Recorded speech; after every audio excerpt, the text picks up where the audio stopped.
The long-promised Great Koala National Park on the north coast of New South Wales will create a sanctuary for one of Australia's most iconic endangered native species. Koalas will go extinct in the wild by 2050 unless we make this decision. It's also at the heart of a bruising political row over a new way of creating carbon credits that can be sold to heavy polluters needing to offset their climate warming emissions. Premier Chris Minns has tied those credits to the creation of the new park. We want that scheme to work. That's a really important source of revenue to drive it. Setting up a fight that has angered timber industry communities. Mills in my electorate have already been affected. Businesses that supplied products to the mills have been affected. Jobs have been lost. It's also divided conservation groups and the Greens over whether to align with climate sceptics in the coalition and block the use of carbon credits generated by locking up forests that otherwise would have been cut down. You know, Jacob, we've got over 600 national parks in Australia and they've all been protected because of their natural values. Now we're getting Labor introducing a monetary factor.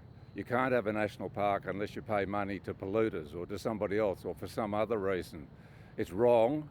It's not part of our history and it should be stood up to. That's just a really dogmatic approach, getting in the way of a common sense approach which creates an income stream to help a community make the transition to provide new jobs. The fight over these new carbon credits, known as improved native forest management units that were approved by the federal government 2 months ago, is set to come to a head in the Senate next month when the Nationals will move a disallowance motion to kill those credits. Influential progressive group, the Australia Institute, has described the pending vote as the Greens' first major climate test in the Senate under leader Larissa Waters. It added that some Greens MPs are finding this decision harder than many would expect. There's no way we can guarantee that those forests are going to be protected for the next 100 years, let alone the next 1,000 years. So they're a scam. The only way to protect nature is to protect it.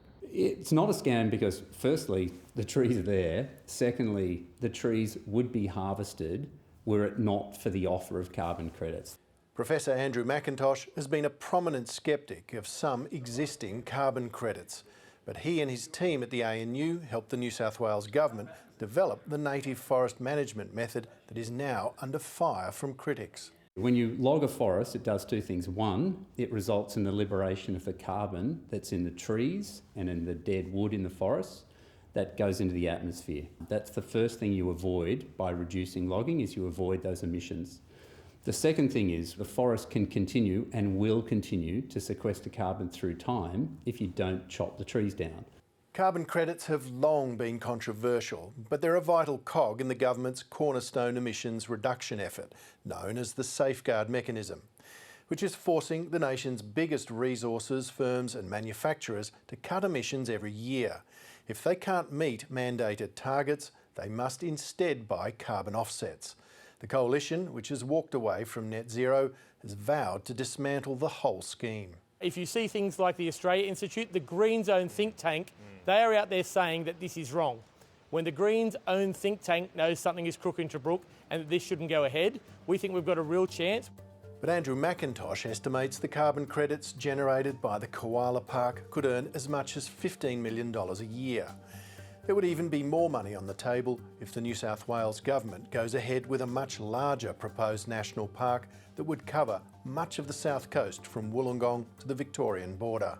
It's important to remember when you set up one project, you get caps across native forest logging across the whole state. So one project has compounding effects across the whole industry in a jurisdiction.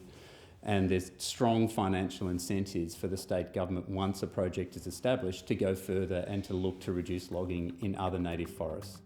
Under pressure from climate groups, the New South Wales government last month said that none of the koala forest carbon credits would be sold to fossil fuel companies. A restriction the federal climate change minister today ruled out applying nationwide. That's a matter for the New South Wales government, and that's perfectly fine that they've done that, but it's not something we would apply more broadly. I'm happy to talk to the Greens about any sensible suggestions they have, but that is not one that I would entertain. At the core of this debate is a deep ideological divide over whether private capital and financial markets should be a driving force behind carbon reduction and nature protection. It's also raised questions about how the Greens intend to use their balance of power in the Senate and whether they'll push the government for other environmental or climate concessions. Leading Greens MPs declined to comment to 7:30, but a spokesman said the party is consulting with the environment movement to ensure forests and the climate are both protected.